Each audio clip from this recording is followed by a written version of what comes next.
to have this time and space together. You are all unmuted, so if you have any background noise, if you could mute your line, that would be great. So good morning, good afternoon. Peter and I are excited to be with you today, and we are just going to use this time and space to open up for questions around the two-day program and the SIY content. So, hi. I love it. I love seeing all of your faces and the waves and like just, it's right now I'm in this moment. It's getting me so excited to see you all in the next couple weeks. Thank you. Nice to see you also. Yeah, very nice. Very nice. Lovely. Well, we thought we would take a moment just to sit together and drop into the space and get present. And so I'm going to actually turn it to Peter to guide us through a sit, and then we will create and design this piece together. Great. Can everyone hear me okay? Is this working? Yep. Great. Okay. Yeah, so let's arrive together here. Please change also in image. And maybe for this point in particular, we'll mute everyone just to have it be quiet. Sitting, wherever you find yourself sitting, maybe just taking a minute and let the attention relax back into the body.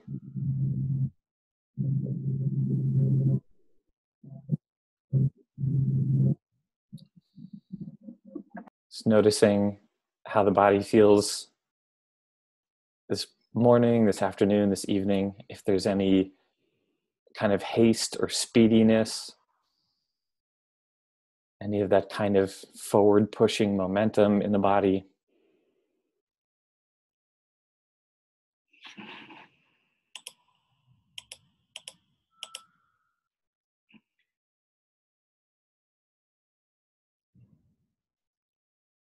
And seeing what it might be like to be fully in your body, just in a gentle, easy way, whatever that means to you.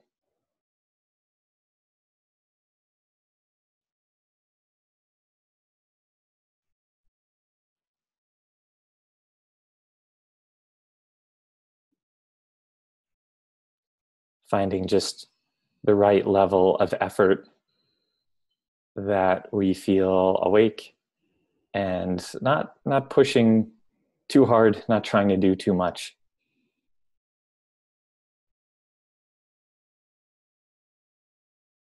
And we can find that breath as a resting point for our mind, for our emotional energies.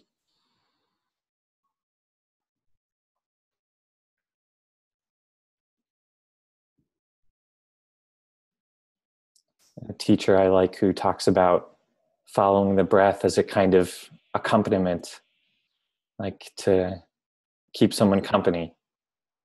So if it's helpful for you to bring a bit of softness to your quality of mind, you know, you might think about what is it to accompany the breath.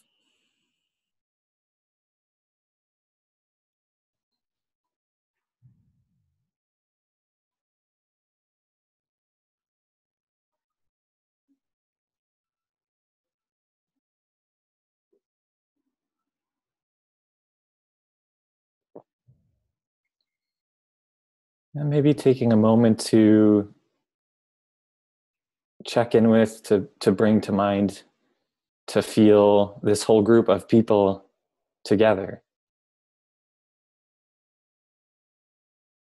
Might almost feel the web that we all make coming together here.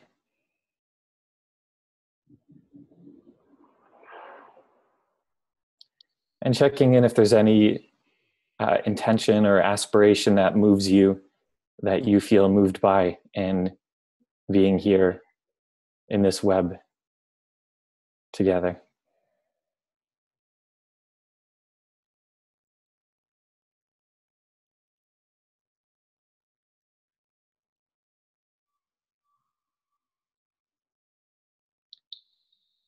As we bring this practice towards a close, just giving a few more heartful, attentive breaths.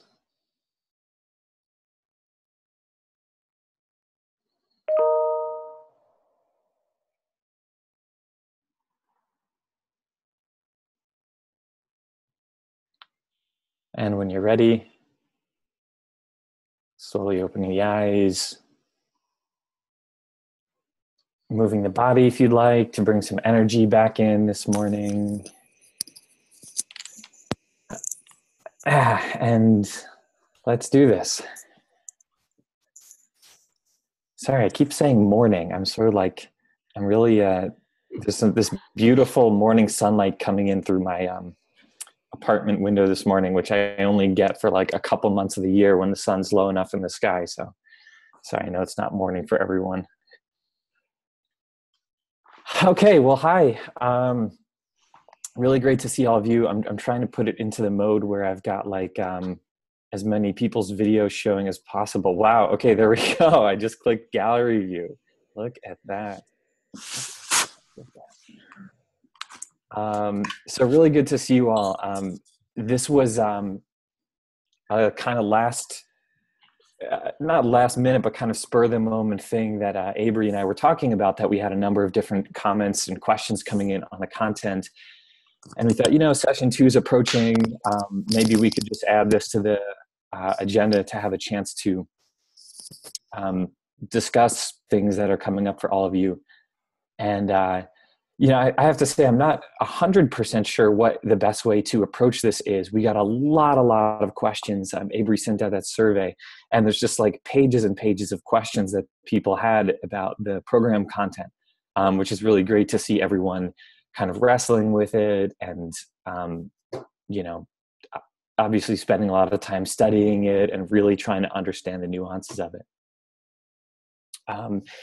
So I had a thought, which is I tried to kind of organize the questions by categories. Some were neuroscience, some were how do you explain things, some were questions about why in the program do we do this way or explain things this way. And so one thought I had, because something I don't think would be that useful is if I just kind of go line by line and answer questions. I think you'd all be pretty checked out after 3 to 5 minutes.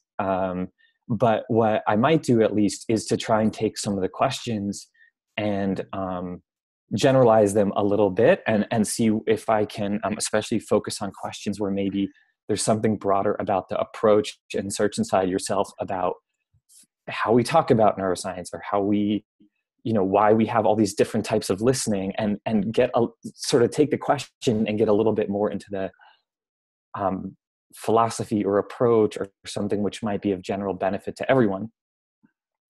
And then we could also sort of have some discussion about that. So we could then talk about, okay, so while we're on the topic of the many different types of listening activities, what other questions do you have or observations do you have? Take some comments in the messenger from people, and then sort of like feel the flow of moving on to different categories. So I'm curious how that sounds for all of you.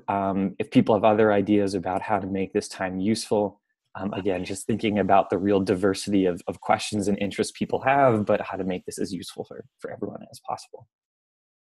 I'm seeing some thumbs up. It's fun to see you all in little tiles, because it's like little thumbs just coming at the screen. And we can also unmute as well, if that would be helpful, Peter. So we can unmute everybody and then just ask people to mute their lines. That's great. Yeah. In fact, if I'm totally fine with people just being unmuted. The one thing I would ask is, like, if you've got a bit of background noise, just keep yourself muted until you want to ask a question. And then as we go through, if you're on the video software, it's easy to unmute yourself. If you're on phone, what is it, Avery, like *6? Mm-hmm. Yep. Yeah, so feel free, just kind of unmute yourself automatically in and out whenever you have a question. Excellent. All right, so I'm going to take you all off mute now. Okay, wait. Actually, I take that back.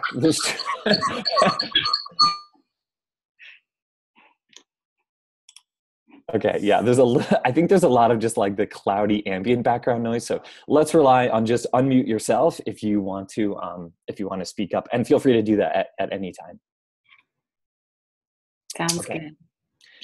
So let's give it a go and see, and feel free to keep the chat going. I've got the questions up on a second screen, so if you see me looking away a lot, that's what's going on, and I'll also be tracking the chat window. So one thing this isn't a category, this is I think just my favorite question that someone asked, so I wanted to start with. Someone asked on page 16 of the teacher guide, has anyone ever not agreed to confidentiality? We have that thing where we say confidentiality is an important ground rule. Does everyone agree to it? I have never had someone not agree to confidentiality. Yeah, I'd be curious what happened if someone said no. I guess I'd probably ask them, what they were thinking or what they were feeling. Many of you probably know this as facilitators. If you facilitate other programs, it can be nice sometimes to just, even though it's basically a ground rule, and for us it's a non-negotiable of the program, like this isn't a thing if someone's like, I don't want confidentiality, that would be like, well, all right, we won't do confidentiality this time. It really is a non-negotiable. But it's just kind of nice to welcome that in from the audience rather than just saying it and moving on. So that's one thing there. It's really more of a facilitation thing. But actually, you can notice if you see teachers facilitate it, if someone just kind of is clicking through it and it's one more bullet point of the norms, it actually won't land as much. It won't really click for participants. But if you even take that moment and have a pause and ask people to kind of nod or raise their hands to acknowledge that's okay, it also just really helps solidify for participants that's important. And of course, that's not just about making sure no one breaches confidentiality, but we cite that study about Google, Aristotle, teams are really effective when there's a high degree of psychological safety. And again, I'm saying things many of you, I'm sure, know as facilitators already, but I totally find this to be the case in Search Inside Yourself, that one of the underlying things we're actually doing is building safety. And, you're creating a space where people can share things they haven't done before. So it's a small moment, but any moment in the program where you can emphasize that you are safe here, both like safe from judgment, safe from what you're saying here getting out, I think actually is one of the big dynamics, the way the program works. Hey, Peter, sounds great. Is there a chance to maybe share all or some of the questions which can be answered in a sentence or two with answers and published Q&A? Yeah, so good question, Bernie. I think if I understand you, some of the questions are going to be kind of tactical, and it's just like literally a one sentence thing. A lot of people have questions about like logistics for session 2, which we'll answer separately. So I'll try and focus on the ones which I think are richer discussion, and maybe we can send something out afterwards.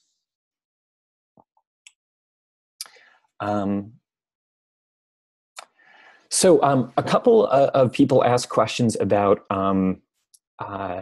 neuroscience, and so maybe I'll just touch on a couple of things there, and then this would be one of those areas where then, as we're talking about neuroscience and you all are here, as things are coming up, feel free to jump in and ask any other questions that you have. So one of the there's basically 2 types of questions that people tend to have as teachers. One is questions about neuroscience, and the other question is questions about teaching or explaining neuroscience. And so I think I want to talk a little bit about the second one first, which is talking about neuroscience. So one of the things someone asked about was like, how much do we need to know different brain regions, right? There's a couple of key actors that show up again and again. The amygdala, which is in this key structure in the salience network, the central executive network, including the prefrontal cortex. In my experience, those are really some of the key ones to know. The idea that the insula is a sort of relay station between our physiology and other cortical brain regions, the idea that the central executive network and especially the prefrontal cortex plays an especially important role in decision making and higher order thinking. The salience network, that it's our alarm system. Most of the time, my experience in teaching is that that's sort of enough level of detail to explain what's going on. I think it's really great if you can become familiar with other regions and their functions. It obviously takes a lot of study and discipline to know those, but just personally in my experience, and also remembering that most of us are not neuroscientists, and I think you don't need to have. I think it's always appropriate to find what is really your circle of competence and to teach within that. And I think that's something we talked about in one of the earlier webinars. It's fine if you're talking about a study that references multiple brain regions and to say, look, I'm not an expert in these regions or these circuits, but from what I understand, the key that, this is a key finding in the field. It's a consistent finding in the field. And the meaning of this finding is, whatever it is, attention is trainable, or, heightened salience network activation can reduce our more deliberative thinking processes. And this is why it's important to establish emotional safety and trust before, getting into decision making. So I'm just kind of curious on that topic of explaining science, like if there's anything else that comes up for people of questions you've had about, like, wow, how do I talk about this? What level of detail? Other people mention authors, for example. I think it is really great to be able to cite specific authors, especially if it's if their name is on the slide and we're talking about a study an author did. Really great to say, this is whatever, Sarah Lazar, researcher at Harvard University, to give them the credit for their contributions to the field, and to, for ourselves, have the discipline to know, we're not just talking about like, well, science says this, right? We're talking about a specific scientist or researcher and acknowledging their contributions and holding ourselves to a higher level of rigor. But yeah, and any other questions on what it's been for all of you to think about explaining the science?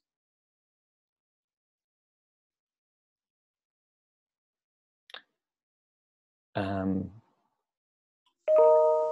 do the videos from Otto Sharma and Andrea Serino, Fieldwork Month 4, link to the training? Peter asked.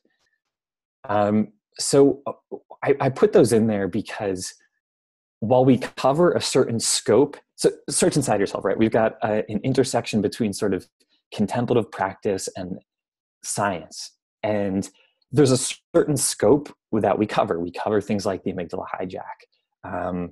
We cover things like, basic focused attention or sort of basic dynamics of attention. But one of the things that I hope for us as a program and as teachers is that, we're aware that that scope is often defined by where the current state of scientific research or overlap between science and contemplative practice stands. And, we're in 2017. There's really interesting frontiers and horizons going on. I think the work that Andrea Serino is doing is he's basically getting at, from a scientific point of view, a question that contemplative practices have gotten at for a long time, which is like, what is the basis of our feeling of a sense of self? How at a fundamental level do we all have this experience of I'm here, I'm in this body, this is me, this is my life story. So I put that in there because I'm personally fascinated by it, and I want to just kind of, I hope, inspire you all about this. Search inside yourself is we're covering this much, or however you want to explain it, we're doing a certain level of depth, but there's so much more out there, and researchers are constantly kind of pushing the envelope on things. So that's Andrea Serino video, and he does a lot of interesting research around the self. And Otto Scharmer has been, I think his real strength is talking about team and organizational dynamics. It's not something we get into as much currently in Search Inside Yourself, but I think it's a really fascinating application about what is it to talk about awareness practices at the interpersonal and at the group level. And that's something that I also consider one of the frontiers in our field.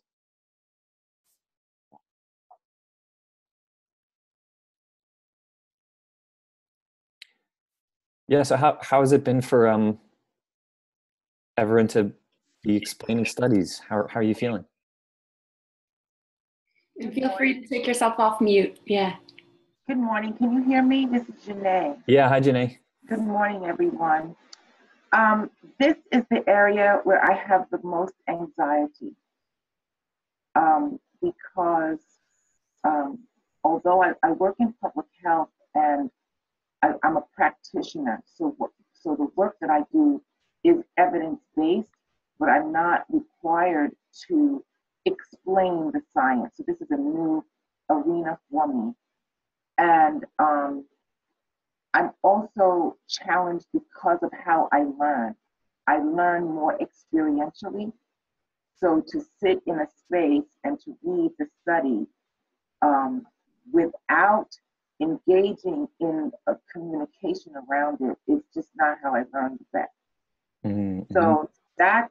So with that said, any tips on how to move through this? My sense of it is that as I'm teaching, that I'll as I'm preparing to teach and talking about it, kind of the rivers of understanding will flow together.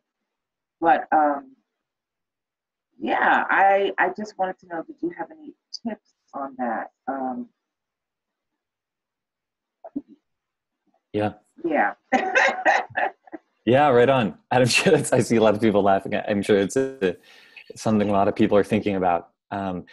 I'll say one thing and then I have a question for you. The one thing I'll say, for example, is when I think about learning a new study, if it's in an area where I don't have technical expertise, often just the very first thing I look at is like, what is this saying? Like at a very fundamental level, and even more so at a human level, what is this saying?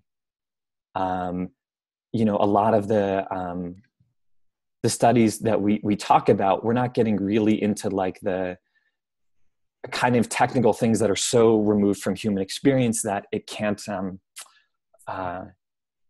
you can't find a way back to like, what would this mean for an individual person or human being? And what I find is that if I can start from that place of like, okay, for example, the attentional blink study, what is this for me? When I look at that, what it's fundamentally saying is like, okay, so attention is a limited capacity, and the mind has a tendency when it sees something of interest or something it's looking for to kind of like thump onto it, right? We sort of like our attention collects on that. And because of it, we have a sort of small attention blindness to other things because we're so thump on it. And for me as a human being, I can say, yeah, like I can totally relate with that. Then to say like, okay, so that's what it's saying. And then, all right, how is the study done to explore that dynamic more? And there's some parts of it I might understand and some parts of it I might not understand. But often finding the human level then helps to, as I'm looking at the technical pieces, it helps to sort of give a framing for that. And Janae, when you said that you often find it easier to do something where you're practicing doing a communication, are there other things you've tried or you might try in terms of like, for example, rather than just sitting down and reading the study in the guide or online, like getting together with a friend and trying to explain the study and seeing, does it make sense, and taking a few iterations, or other things you've done in past learning experiences, which might help you to, get familiar with it? Yeah, I think that's great. I think for me, one of the challenges has been the time, like not as an excuse, but just as this is life. and and also the other thing that I noticed, I re-listened to the webinar on the science the last 2 days because I thought that would also help. And I was like, now I know I have my notes that I listened to it when they first came out, and I felt like I was just waking up. I felt like, where have I been?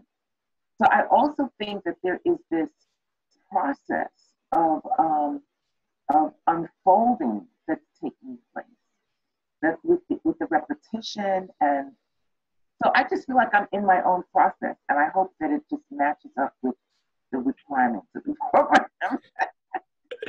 Yeah, for sure. for sure. Hi. Hi there. Who? This is Priya. Hi, Priya. Hey, thank you for having this session, because I think it's very useful. I wanted to ask more logistically whether we have a list of all the studies that we're referring to in the SIY and also in all the fieldwork material, and and then sort of also pointing to the attributes. Okay, which topic or which area within the SIY framework it refers to, or we can quote, because I'm beginning to see that we're only going back to, for example, standard things like, Sarah Lazar and these others, just basic few papers that we keep going back to, but there's so much other research done in the last 10, 15 years that it will be nice to have that list. Is it available, or should some of us put it together? What are your thoughts? Great question. So I'm going to answer that, and then I'm curious to hear from other people if there are ways that you found to get familiar with the studies that have been helpful for you. Maybe that could be just an interesting thing for a couple people to hear from each other. So we don't have just a straight up list of like, here's all the studies and here's what part of the program they refer to. As you all know, we have the gray boxes in the teacher guides that summarize the studies. We have that siy.li/studydb where it has a list. It has the PDFs of all of them. We've just never organized the information that way before. So that could be an interesting resource to consider. Just in terms of, it sounded like Priya, like where to find just a comprehensive list of all the papers.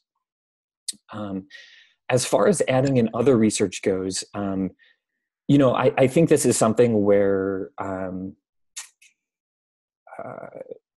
we tried to include a number of studies so that when you're teaching the program, it's like enough to show some of the basis and dynamics from the neuroscience level of what we're talking about.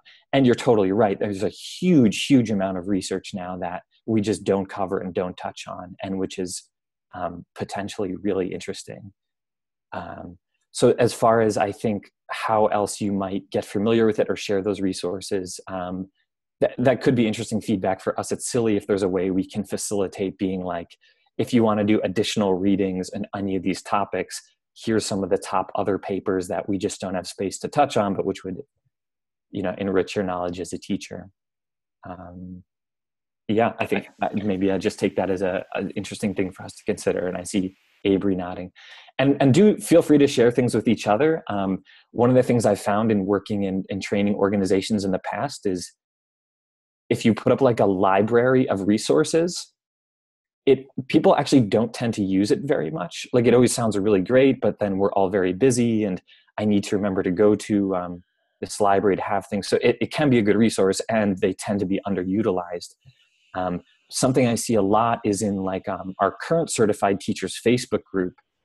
If someone just shares, hey, here's an article I just read that was in a press or a study I just read, I feel like that actually gets a lot more interest and people then discussing it or following up on it. So another thing I'd encourage you all to do is to just on a one-off way, if there's something interesting to you, share it out. Yeah. And then the siy.db that you referred to? Yeah. We just covered that, right? So we're good there. Yes, it is. Here, I'll type it in the chat window. I hope I've got this right. Excellent. Is the study database. Perfect. Resource like spreadsheet. Great. So Bernie, it looks like you have the formatting of my documents rough, but I'm sure. Yeah, that's good. So, you just organize the study database things into a spreadsheet. Brilliant. Yeah, I imagine some people would be interested in that. So feel free if you'd like to share that out.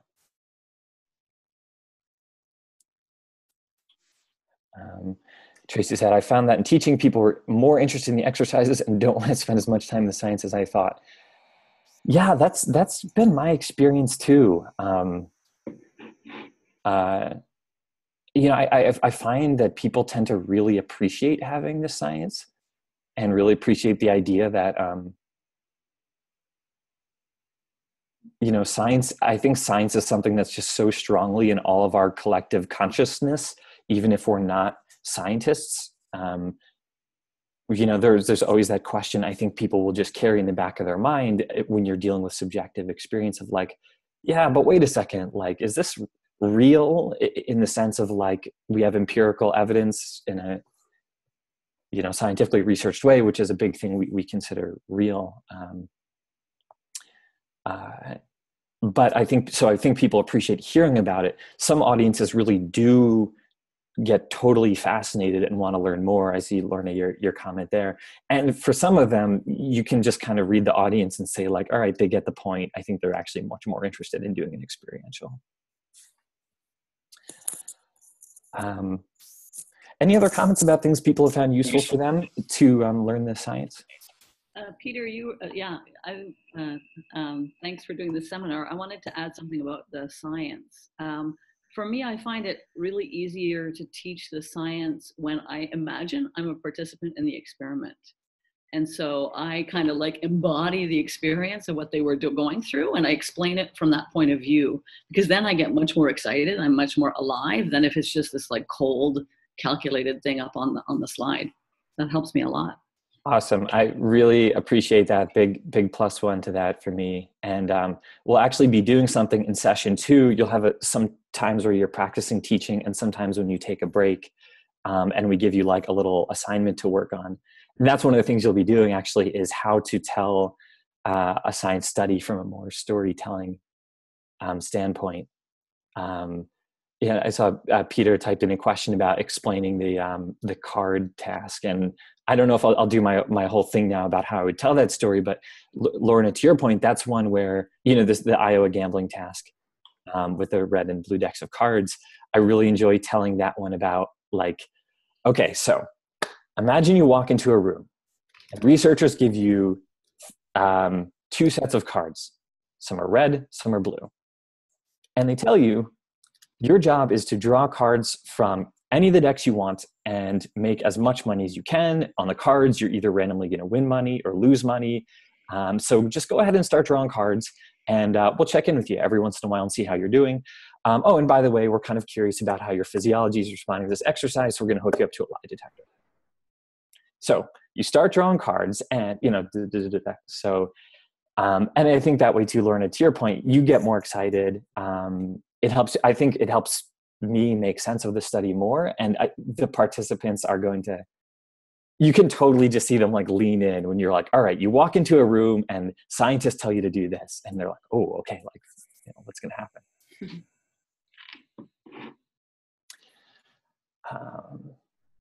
Okay, great. Any other comments before moving on from the neuroscience stuff about questions people have or strategies that you've found which have helped you learn the science?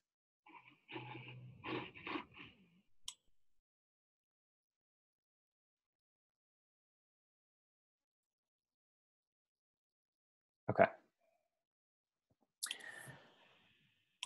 So a next topic that a couple people asked questions about was particularly around this issue of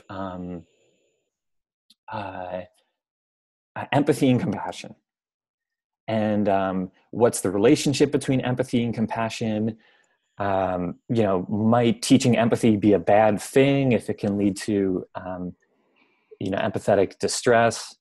How, are there other ways you might frame the content? And so I want to share a little bit about it, both because it's, so I'm getting like a really weird lighting on my face right now. Both because maybe that will help you with that content piece, but also because sharing about why it is the way it is in Search Inside Yourself gives a little bit of context about like what it is to be teaching this content in a field that's rapidly evolving, and where culture is evolving and where science is evolving and stuff.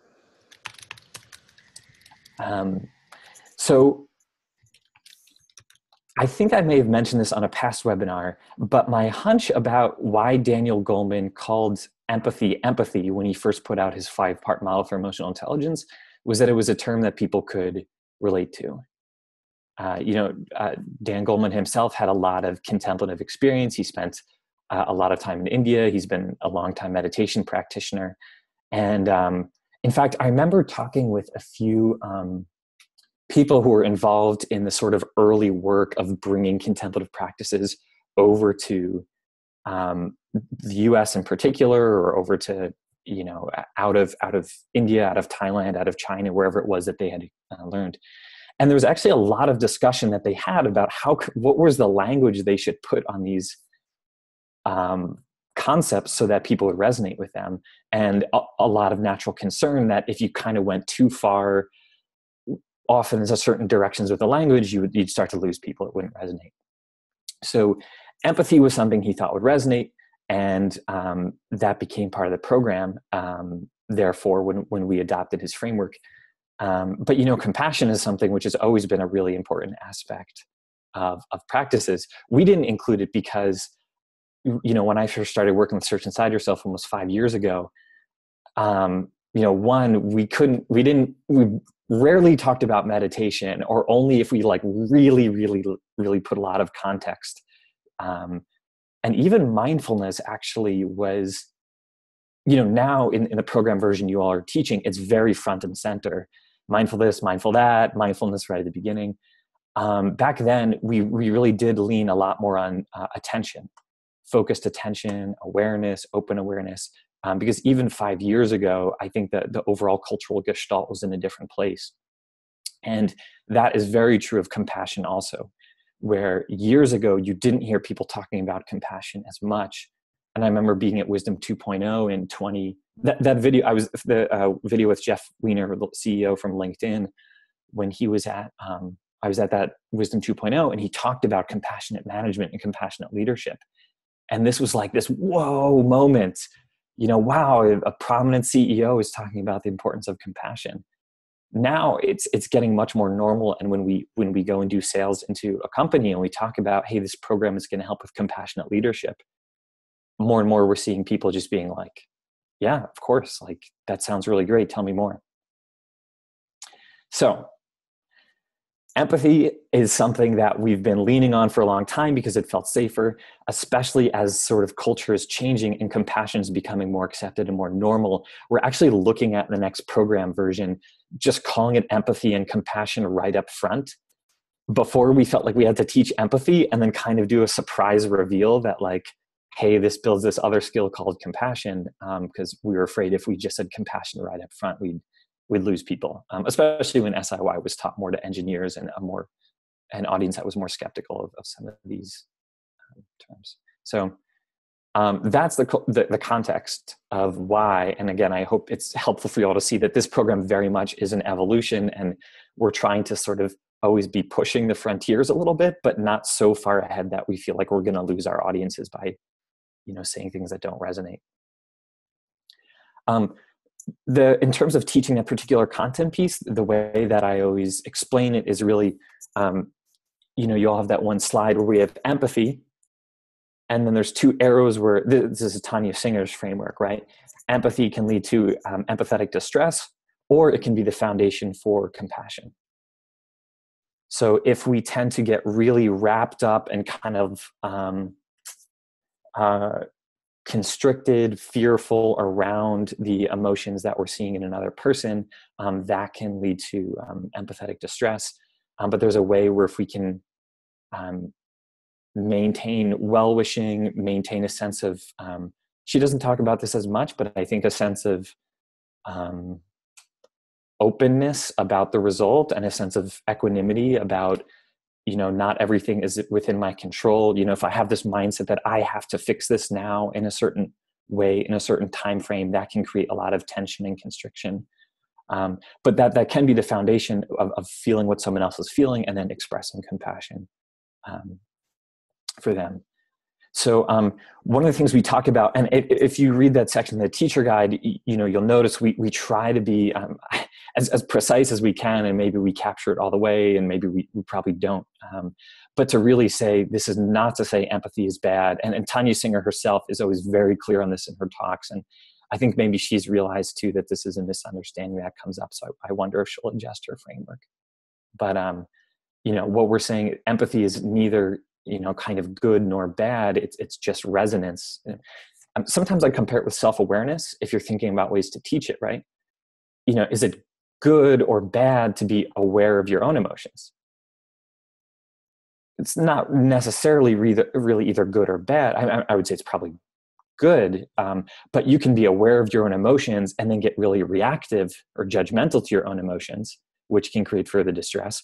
Or you can be aware of your own emotions and have ways to work with it, which are more open-hearted, kind, curious, which tend to be more beneficial. And so you can just take that same thing and apply to relationships. So again, if we're aware of others' emotions but take it in one direction, that can create further distress. If we're aware of others' emotions but work with it skillfully, that can create others. So and by the way, someone mentioned that slide with when we talk about interpersonal benefits being a little bit confusing. Yeah, that's one of the ones we're gonna update in the next version. We wanted to just show some images from that study by Tanya Singer. She's highlighting the areas in red.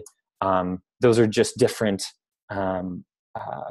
y-axis cross sections of the brain. So sort of like taking it slices as if it was like facing this way. Where she's showing in the blue is the pain matrix activation, and the red is the sort of pro-social network activation, just from a couple of different scans. And again, this is to just show a really fascinating neural correlate that the same thing we're showing conceptually about empathetic distress and compassion, that same kind of thing shows up in fMRI scans as people experience one condition or the other. Bernie's saying, in my experience, developing empathy is a necessary step because I've been much in my head and emotionally repressed, and I've observed others struggle with this too. Yeah. Yeah, wonderful. It's a great starting point to introduce for people. And you will, many of you probably know this if you've been teaching, but you'll find some people where it's very natural for them to connect with their emotions. And you'll find, you'll find some people who, I've had someone say in a course, is just really fascinating thing about, like, when people would ask them, how are you? How do you feel? They would actually get kind of agitated or annoyed because they didn't really know what that question meant. So for some people it'd be really interesting to, like, what is it to tune into your emotions? Yes, Peter, just that the lower scan is not related to cortisol. So those brain scans all have to do with that first study highlighting red and blue areas. The cortisol thing that's one of those ones where if you know the story of what happened to Lorna's point from the participant point of view, that is a fascinating study. Because what they did is they bring these participants into a room and they say, like, all right, you're going to give an impromptu speech to this group of researchers, right?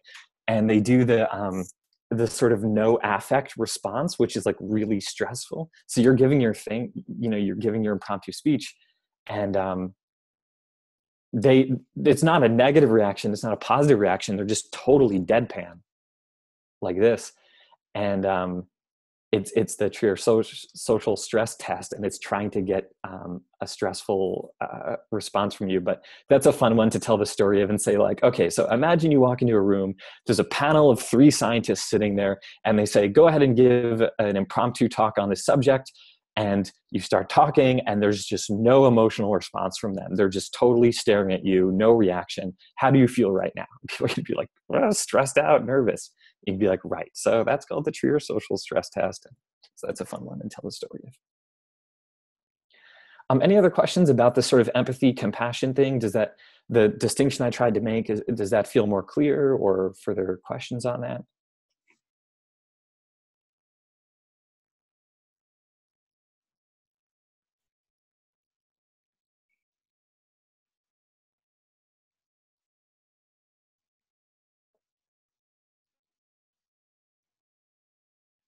Cool. Okay. So I'm jumping ahead in my notes here to look at some other themes. How's everyone doing? Peter, can I just say something quickly? Yeah, hi there. Hi, it's Brian. Yeah, I think, like, for me, when I was testing out internally how to feel it, as I was reading through empathy versus compassion, like it was quite difficult to feel the difference right away. So I think for me, I'm just going to be keeping that in mind, especially for beginner meditators, that there is a real subtlety between the two. Matthew Ricard may be able to turn them very quickly from empathy to compassion, but I think it's quite subtle. Yeah, that's great. And I appreciate what you're doing about trying to, keep yourself in the participant's shoes and also track your own experience. I think if you, I can't remember if I said this before in one of the webinars, but I know for myself, if I can really touch into the feeling of something, then any story I tell or scientific explanation I give, I feel like comes across better. If it's just very intellectual. But if I can really feel into like, wow, what was a time when I felt I could feel what someone else was feeling, but I got into kind of a distress mode? Or what was a time when I could feel what someone else was feeling, and there's just a very natural movement to support, to help, whatever, then even just that sort of touching into that feeling, I feel like can help make the communication more clear.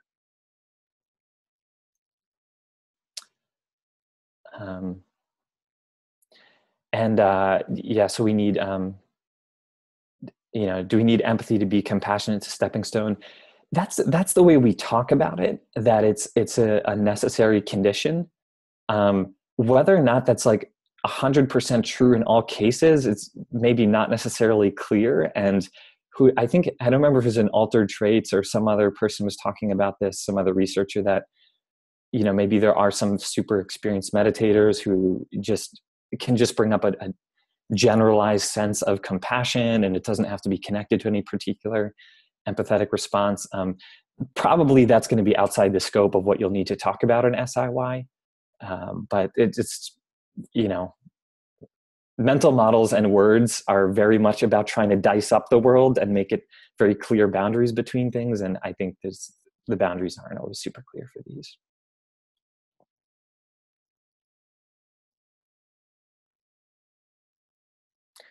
I'm kind of curious how everyone's doing right now. So if you want to type a word or two into the chat box about how you're doing and if there's anything in particular on your mind.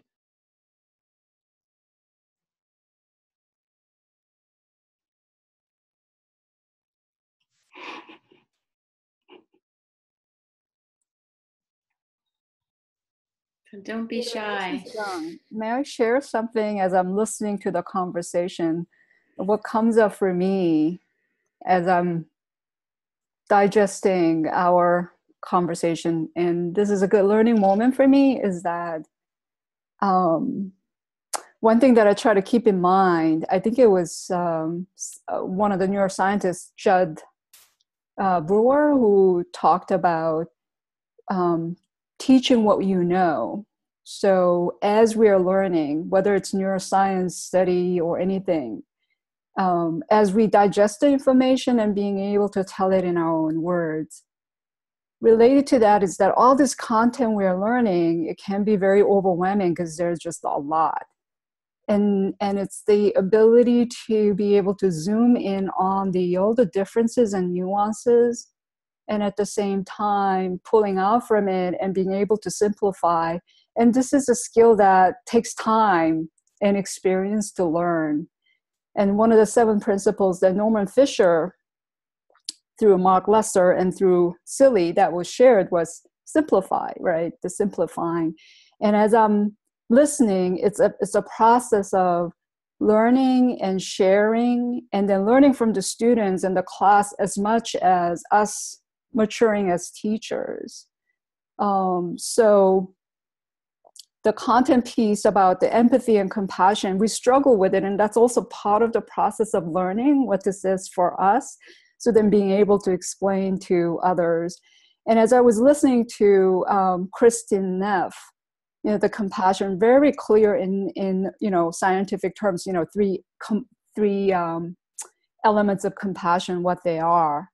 you know. And then when we asked about the empathy, she says like, oh, empathy, you know, just so confusing. There's just so many definitions, and, you know, but at the end of the day, what is it for? So again, what is this training for?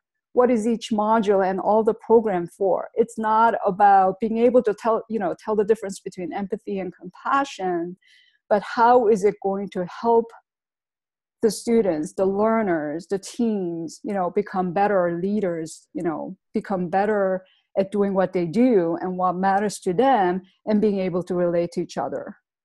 So I think I'm just naming out loud and saying it, kind of like labeling what my process is that, yes, learning and then struggling through all this, but at the end of the day, it's keeping in mind that what is our highest intention and aspiration, and then coming to that. And I think it's a journey and it's a process. Yeah. Beautiful. Thank you. Well said. One thing I learned from Linda, who I think many of you saw teach the 2-day program in advance of the teacher training session 1. For those of you who were there, is she had this beautiful way of always kind of checking in with the audience. And because there are so many concepts and frameworks and 3 steps and so on, and she just had a very natural way of turning to the audience and saying like,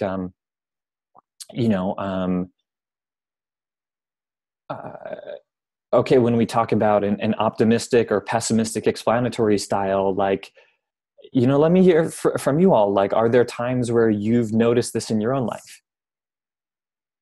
And sometimes it helps to be comfortable waiting and pausing a little bit, because it can take a little bit of time for people to connect the dots, but then people they'll start doing it themselves, and they'll start finding what's meaningful for them, of like, oh yeah, you know, there was a time I realized I was getting really down on myself, and I realized I'd gotten stuck into a very fixed mindset about it, and then I shifted. And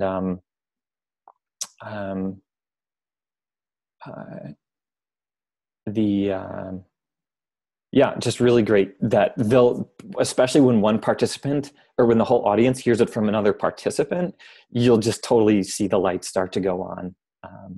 So yeah, thanks for sharing that.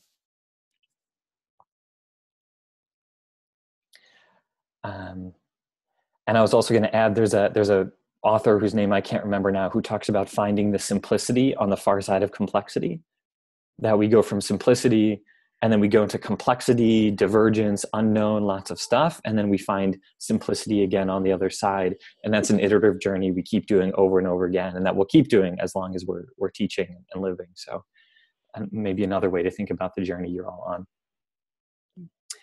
on. So there are a couple of questions around self-compassion.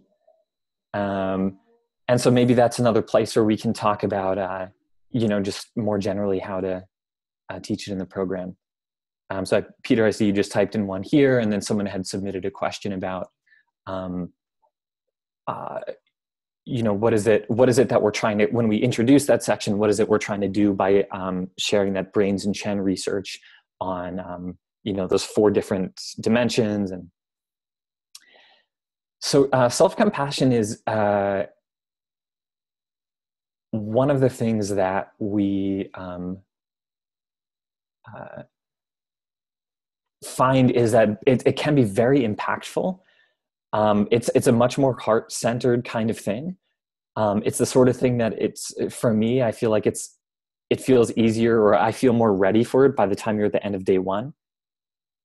You've kind of established that trust. You've established that this course is not going to be a content download. It's about discovering. It's about listening to your peers in the program and so on. And so, usually it feels like by the end of day 1, when we do that, people are kind of, the space is primed and we're ready to kind of dive a little more deeply into something heart-centered like that. And one thing that sometimes comes up, although I have to say it's not coming up as much as we kind of thought it would happen or feared it would happen, is that some people would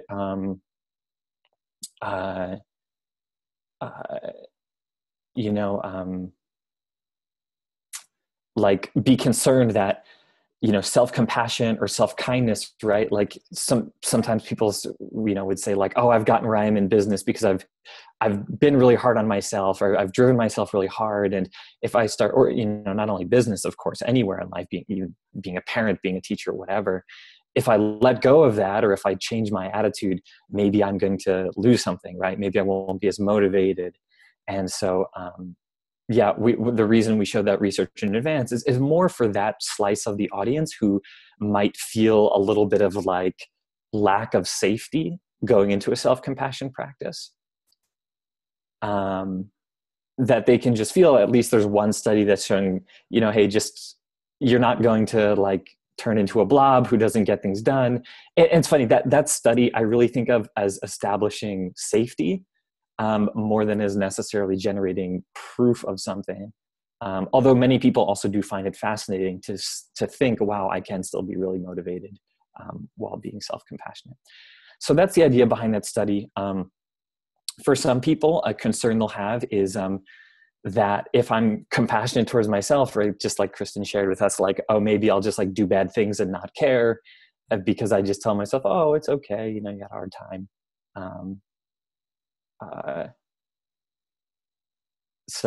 Yeah, we just wanted to,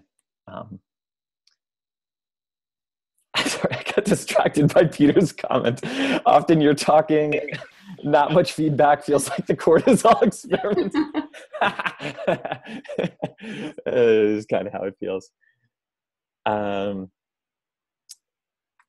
Yeah, so that's the point of that self-compassion thing. You know, we do, one of the things we are looking at actually in the next version is, because we haven't, you know, this program was, and this is getting to one of Janae's points, that this program was developed in a certain cultural context, and a lot of the influence is still, you know, majoritively from, you know, a lot of our participants are at SAP and at Google, right? And so when we get a lot of feedback, it's workplaces, it's very technology-oriented workplace. It tends to be places where there is more of an emphasis on analytical thinking and data and stuff. So that absolutely is the case. I was just teaching a program in Dubai for a group of Emirati leaders there. And I think I'm going to turn into a blog post. I'm really excited to share it with all of you, actually. But I was explaining this self-compassion thing, and oh, we can be so hard on ourselves and beat ourselves up sometimes. And that also felt like the Trier stress test. Or I said that, and I just felt everyone was like, you know, it didn't have the same. It was interesting. We ended up finding a way to it, and there was a certain relevance to it. But you know, I think, and the Dalai Lama has a great story about this idea that, oh, we're so hard on ourselves and we put ourselves down and we can be so self-judgmental. That's not uniform across all cultures, right? That seems to be a much more relevant thing in highly individualistic cultures and subcultures, where self-criticality is much more of creates a lot more distress. I forgot my point in saying all of that, but there is a big cultural influence to it. There are some audiences where I've taught programs for people, and it's like, this is the first time they've felt like they could be kind to themselves. And you can just feel this whole, how tight they held themselves growing up. And it's, you know, you'll get a couple of tears or something this part of the program. And you'll have some people who they've had this wisdom, they learned it from their parents or whatever it was. We have a highly developed inner critic culture here in the US. Yeah, I think we're we're among some of the stronger inner critic kind of folks. Any other thoughts or comments on self-compassion? Again, this is talking a little bit more about specifically how to teach self-compassion, but also generally some of the issues that come up as you teach this part of the program.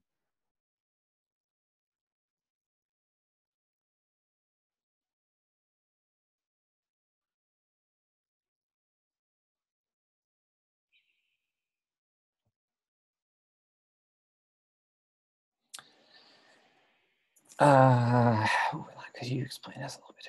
Teaching experience will be. I'm unmuted. Can you hear me? Hi, Jay. Hi. I'm so happy to have this part of the conversation, because for the audience that we are, this is really an important piece. Can you hear me? You look I like can. you're It was fraying. a little choppy, but I think we've got you back. Okay, is that better? Yes. Okay. The self-compassion is very important because we are working primarily with people of color and with women. And so, you know, just to put it out where it is, silly has been, you know, pioneered by white men. And so there's a whole aspect of the rise of the feminine, and not a surprise that it was Kristen Neff who is doing this work around compassion. So anyway, I just wanted to put that out there and say that I'm really glad that we're looking at that. And we may, as even I'm doing practice teaching, need to move some of the slides around and change images. And I just want to know if that was okay. I think somebody asked that question somewhere, but I don't know if I missed the answer. Yeah, that's great. So first of all, yeah, it's a great point, and you know, I'm not sure it's possible to,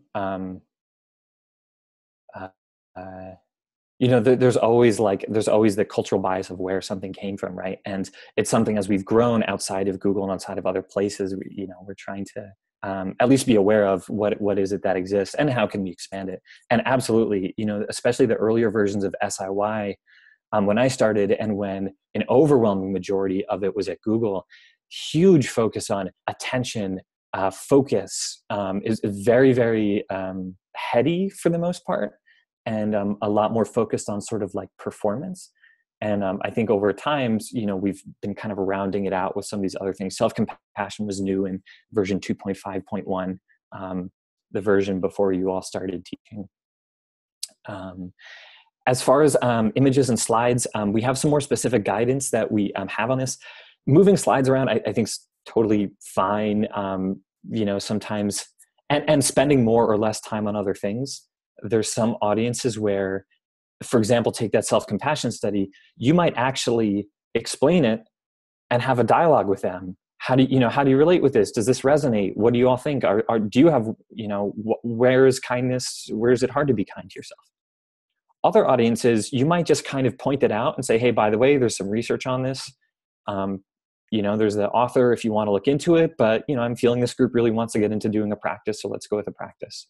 So the order can be flexible, the time you spend on it, and the images. I don't remember the guidance offhand, but basically one of the things we say is we not only sort of allow under the guidelines, but encourage people that if it's about replacing images that will help it resonate with your audience, that's a really great thing to do. And same with this, the stories is another big one. We provide stories in the teacher guide that are from, you know, a couple of samples, but like where you tell the stories can just make such a huge difference in how it lands with people, of course. I will talk a little bit about the experience of practice teaching. Maybe I'll save maybe the last 10 minutes or something to talk a little bit about what the session 2 experience will be like. And that sounds good. Yeah. And are other people curious about that? About like what's session 2 going to be like, or what's the teaching going to be like after that?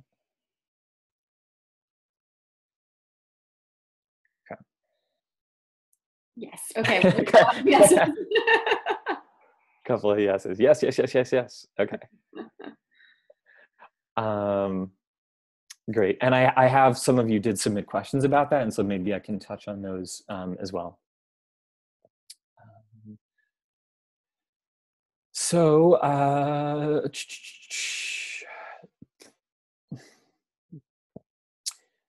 just scanning the questions and seeing if there's anything else that seems like a good theme to touch on. Yeah, I mean, there's a lot here, and I'm sorry, we won't be able to get to everyone's questions that everyone had, but I hope I'm touching on some of the key themes. Yeah, and if you have questions that we don't have time to answer during this call, bring them to session 2 as well. Like, you're going to have an opportunity to get some live coaching and be able to answer those questions when we're together, session 2. Yep. Maybe one of the things I'll say is a kind of last teaching thing that was a specific question, but is an interesting food for thought as a general piece is someone mentioned explanatory style and, labeling optimistic or pessimistic. Sometimes it's also a similar comment comes up for people around in the resilience meditation when we talk about success or failure. Some people saying like, well, geez, should you really label something a success or a failure? Couldn't you be too hard on yourself even calling it a failure? Or isn't it sometimes not clear, maybe in hindsight, something that was a failure actually was what you needed in order to get to another level? So one thing, of course, we always emphasize in the program is, which aligns with the sort of Carol Dweck research on fixed mindset and growth mindset, is to talk about like temporary states for things. So for example, we all sometimes have a fixed mindset and sometimes have a growth mindset if we want to go within that framework. Sometimes we feel great, we can grow, and sometimes we think, oh, I'm never going to be able to do this. This is always the way I'm going to be. And so it's something that I know I always like to share, because if in any part of the program it feels like a really hard division, like there are optimistic people and there are pessimistic people, there is fixed and there is growth, I just don't think it's true. We all tend to fluctuate and swim back and forth toward different ends of this continuum. And I think it makes it more relatable for your audience so that they don't get hung up on, okay, am I in category A or am I in category B? Or wait, do I even agree that these are two real categories? But if you introduce it more as like, this is one lens to look at things, the primacy we're putting here is on you relating to your own experience, but this can be a lens that you consider that by. Like anything, we're probably at different ends of the spectrum, but see if you get anything out of this. So that's on that specific point of explanatory style, but also making the general point of like, whenever we're introducing these categories, just great to be very human about it. Okay, let's talk about session 2. So I'll answer a few of the questions and just kind of feel free to call out. You can either type in if you want, and feel free to just ask out loud if there's any other things as well. So here we're going to continue to invoke Lorna's thing about telling it from the first person point of view. So here's what's going to happen. You're going to show up on day 1. We're going to do landing, meditation, checking in with each other. You get the chance to warm up a little bit by doing some kind of fun way of being things about how you express yourself, a little bit improv-y, just to get everyone kind of loosened up and ready to teach. And then that afternoon, and then for the next basically 2 days, you'll be breaking up into groups, and you'll go into, there'll be about 30 people in each of your sessions. So you'll have like a little group together. You'll break up into smaller groups, and you'll go into a room, and there will be one of our experienced teachers. So it could be Meg, Simon, or I, who you had for session 1. It could be also some other new teachers who have been teaching the program for a long time. And basically what will happen, and I'm trying to tie in answers to whoever it was that submitted the questions via the survey, is we say you've got a content section to prepare. We ask you to prepare more than you'll have time for. I think we say it's like, there's like 15 to 20 minutes total that you have for your piece. And that depends a little bit on the exact numbers of people in each group. But so you'll have your content section prepared. You'll have a supportive audience, and we'll do a lot about setting the stage where like, this is really about growth. It's about pushing your edges. It's not about a polished presentation. We'd much rather you show up and challenge yourself and try and learn and laugh and grow. And for us at this point, it's much more important, as we're sort of looking at you through the lens of becoming teachers, that you're willing to grow, you're willing to take feedback. It's clear you've been doing the work to study the presentation. If you forget a detail of a study or an author's name or whatever, you can learn that. That's always stuff you can go back and review. So that's just to first be clear that that's the emphasis. So you'll stand up there, you'll practice teaching your part of the program. The teacher will kind of feel into, maybe 7 or 8 minutes in, or if they really notice something that they want to call out as a positive or as a possible growth area. And so they might pause you. And so we might say, so Avery, let me pause you there. How are you feeling right now? And Avery's going to say, oh God, I'm so nervous, but it was exciting and blah, blah, blah, whatever. And then, if I'm the teacher, I might share like, well, great. So, here's a couple of things I noticed and I appreciated. And here's a thing I think I see you could work on. So let me suggest that, I really want to, if, for example, I don't know, your body language is a little bit crouched back, and I really want to feel you stepping in and holding the space. So why don't you carry on? But this time, play with an extreme. See what it'd be like to totally be in the space, holding it with all of us. Like you're the queen of this room. Okay, carry on. And then Avery continues practicing teaching, and then we get some more feedback. So that's what it's going to be like. I think, like many of you commented after the practice teaching we did in session 1, it of course generates a lot of activation and anxiety, but usually when people do it, I hope what you feel is that it's very supportive, and that you're like, I learned a lot. I felt supported by my peers. I felt supported by the teacher. To that end, we would encourage you to, you'll be doing, I think, 3 presentations over the 3 days. And then there will also be a little bit more flexible time where you'll go into like a small group coaching session where, the teachers will pick topics that are of general interest for people to work on. So what might come up in your practice teaching is like, wow, that precision with the exercises, that's actually really challenging. We want to work on that. And in a more free flow way, the teacher will say like, all right, who wants to work on how you do difficult conversation setup? And so you will have maybe a couple more informal chances to practice. We do suggest you don't use your notes. Actually, it's really discourage you from using your notes when you're explaining a piece. Meditations is fine. Some of our even most experienced teachers still like having the notes there for the meditation. And as long as they feel like they can do it without feeling like they're reading off of a script, that's usually great. But for the content pieces, because this isn't about nailing every point, we'd rather see you feel like a much more relational connection with the audience as you talk, and then maybe miss 1 or 2 points, than feel like you're nailing every point in the script, but you don't have the connection with the audience. Can I just chime in here for a second, Peter? So when you go to practice teaching, we'll have at the front of the room like a stand, and we'll have the slides at the front of the room ready for you. But if you have notes in your slides or something like that you want to bring, feel free, but we'll have that at the front of the room. And there won't be like the technology and the clicker, so you won't have to worry about that piece as well, if that reduces any anxiety for anyone on the call. Thanks, Avery.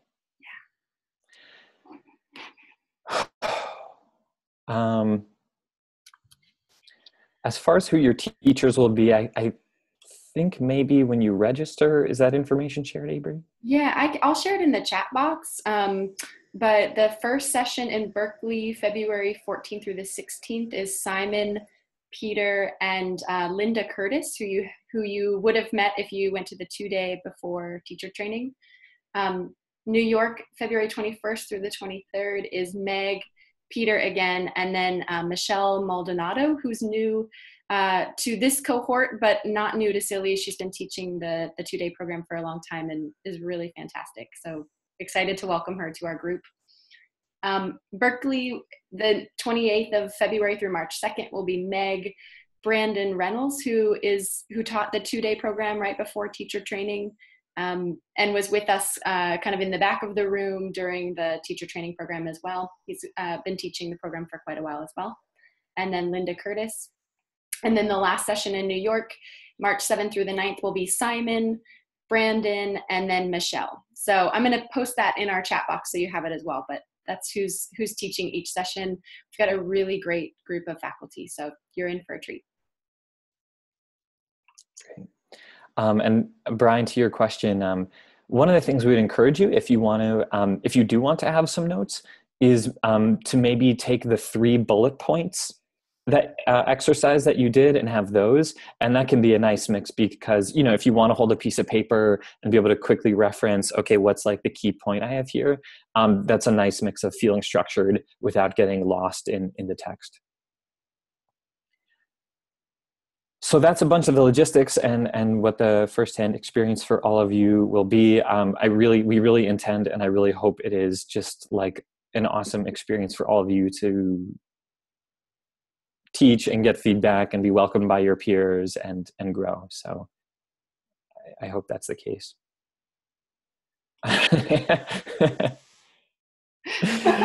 Sure, yes. If you're going to teach with Google Glasses, we're not gonna stop you. But I'm curious of that. Any other questions or like how people are feeling or anything else that would be helpful as you mentally get ready for the practice teaching?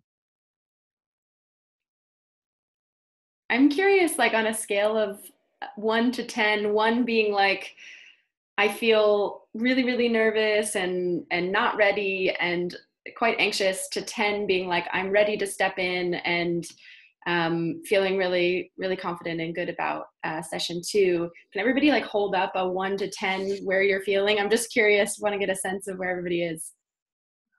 So you got 4 and 8, 7, 6, 7, 5, 5, 5. Okay. And we got on the chat 8 and 6. I think that's actually good. I think if there were too many 10s, that'd be a problem. And if there were like 1s and 2s, we'd be like, what? That's really good. Thank you.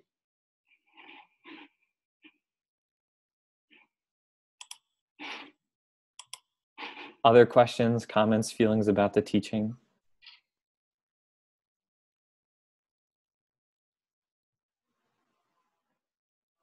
All right, Brian said more of a 5. So we're going to do the tree or stress test when Brian's teaching. Of just know, if anyone's teaching with Brian, just don't give any nonverbal feedback.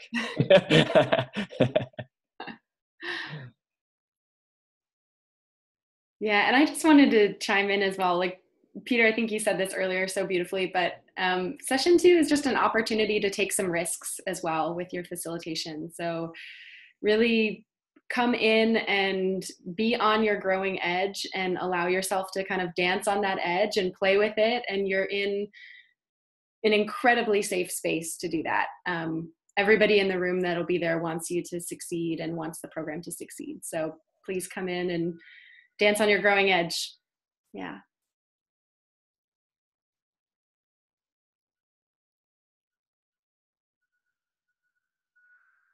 Okay. Well, in the last couple of minutes, any other comments or things that you want to share to the group?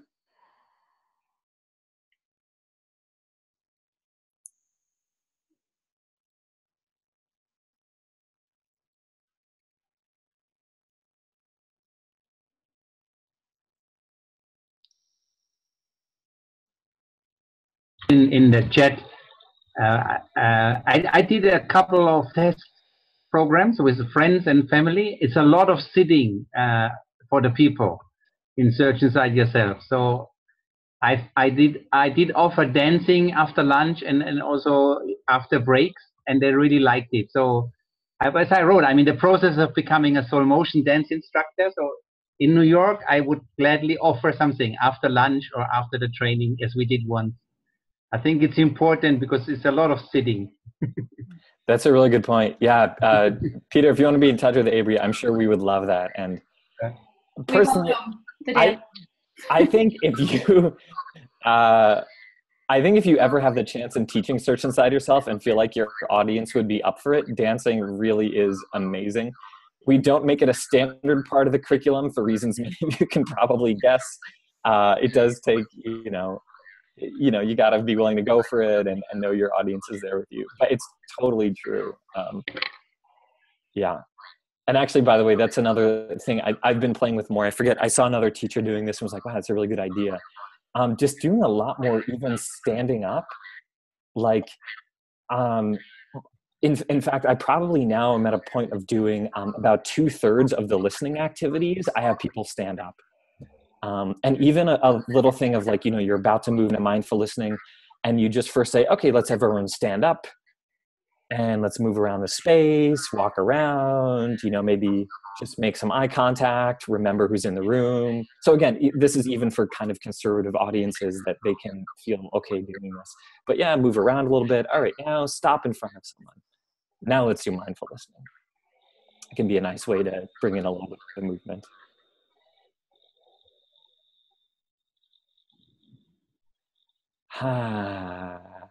Okay. So really great to see all of you. We'll see if we can follow up. I know a couple people had a couple more tactical questions about documents in session 2, and so maybe Avery and I will loop in together and share those out. But otherwise, I hope you're all doing well, and I hope you're learning a lot. And we will see you all in session 2. All right. See you all. Thank you so much for your time, and looking forward to seeing you in person. Have a good day. Goodbye. Goodbye. Thanks, everyone. Thanks. Thanks, Peter. Thanks, Avery. Bye. Bye, everyone. Take care.